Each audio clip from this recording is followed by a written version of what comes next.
How to make a Van Gogh sunflower part 2. We are targeting that sunflower right there.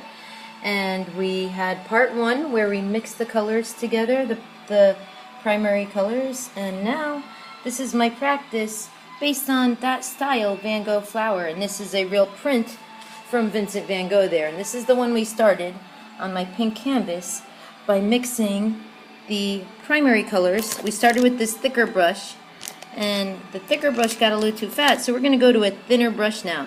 And it's important in art to pick the right tool, so that way you can stain the lines and have neat artwork.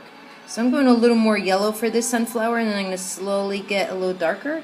And what we're doing is looking at the real Van Gogh there, and my practice from the real Van Gogh, and then we're going to lay out the foundation of a good painting by mapping it out, by painting where the petals are.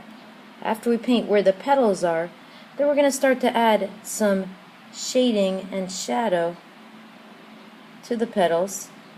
So the step is go slowly with a thin brush and map out or outline where your petals are. Then we're going to add some highlights. Okay, I got some more white on here. Oops, I got some blue with the white. So let's go back to my palette. I wanted some lighter yellow now for some highlights. And they taught me in art school in America to go from light to dark, because once you go dark, it's hard to get light again.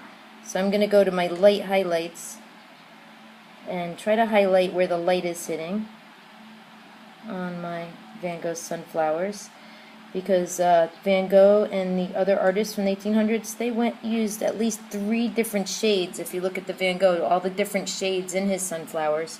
And that's what we want to do with our Van Gogh sunflower replica, is you want to have different shades. So I'm slowly blending my lighter color in.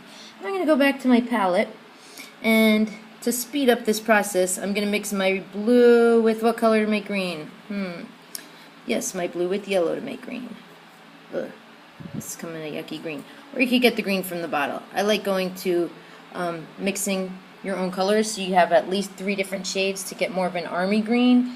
You would mix your green with a little bit of a red or orange to get an army green. Now what I'm doing is with this light green, I'm laying out the foundation. And if you use gallery wrap, you get the paint right over the edges of your paintings. And you can tell I like to do that with the other ones as well. Go right over the edges. Gallery wrap are my favorite ways to paint, so that way you don't need to frame it right afterwards. It's all ready to frame because you went right over the edges. Or some of you guys like framing, go for it.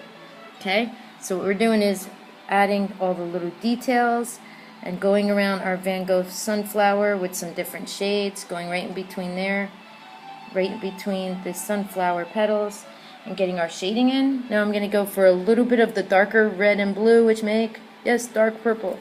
Why am I going for dark purple? Because right inside the sunflower is a darker shade. Right there's the Van Gogh copy, yes, by Vincent Van Gogh. That's why there's a glare, because it's a print. And you can see inside his sunflower, the middle part, you wanted to have pop, so you want to kind of go around that with a darker shade. And that's what I'm saving this darker color for. And I'm going to go around my sunflower petals to make them have a little bit of light hitting here and the darker shadowy part over here, and where it's attached to the flower. And this, my friend, is how to go around looking at the real Van Gogh, looking at your sunflower, maybe if you did a practice, and adding 3 shades of color so you slowly get all the details you want. And that's a great start. I would keep going. I don't want to bore you with this how-to video. So as you can see, this sunflower by Vincent Van Gogh has more shades, and I would keep going with the different shades to get dimension, like you could see there and on my rearranged Vincent Van Gogh. So have fun painting, friends. Thanks for tuning in for Free Art Lessons with Renee. I'd like to see yours. Feel free to post them on here too.